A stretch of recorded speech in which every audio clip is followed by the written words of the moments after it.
കൂട്ടുകാരെ, നിങ്ങൾ കഥ കേൾക്കാൻ റെഡിയാണോ? ആരുടെ കഥയാണോ അറിയോ? ദൈവത്തിന്റെ കഥ. മക്കളുടെ കഥ കേട്ടോ.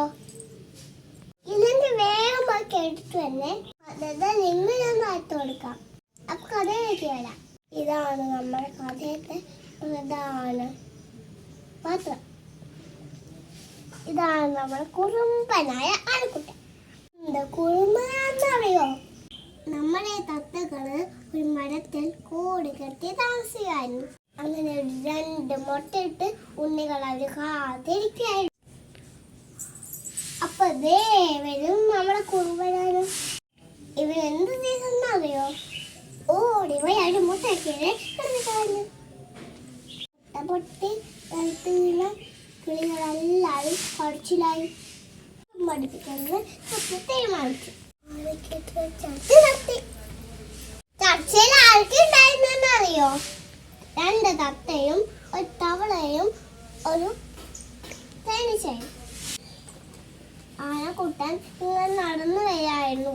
അപ്പൊ നമ്മൾ തേനീച്ച ഇങ്ങനെ വന്നിട്ട് നമ്മുടെ ആനക്കുട്ടൻ ചെന്ന് ഇങ്ങനെ പറഞ്ഞു. അതേ സമയത്ത് നമ്മുടെ തത്ത ആന്റെ കണ്ണിൽ കൊത്തി കൊത്തി കൊത്തി കൊത്തി മുറിയാക്കി. അതിനെ കൊണ്ട് അത് അലറിപ്പോയിട്ട്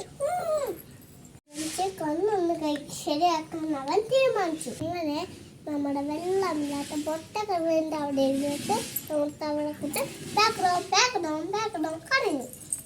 അത് കേട്ട് ആന ഒറ്റോട്ട. ഇനി എന്താ ഉണ്ടായെന്നറിയോ? ഓടി ഓടി ഓടി ഓടി കുഴിയുടെ അവിടെ കിടന്നവൻ നിലവിളിക്കാൻ തുടങ്ങി. അയ്യോ രക്ഷിക്കണേ. ഈ കാഴ്ച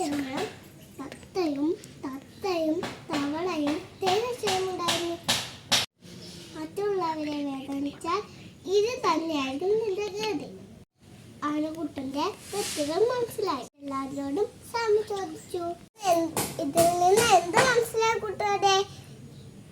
ആരെയും ഉപദേശിക്കാൻ പാടില്ല. ആനക്കുട്ടന്റെ പോലെ കുഴിയെല്ലാം പോയി വീട്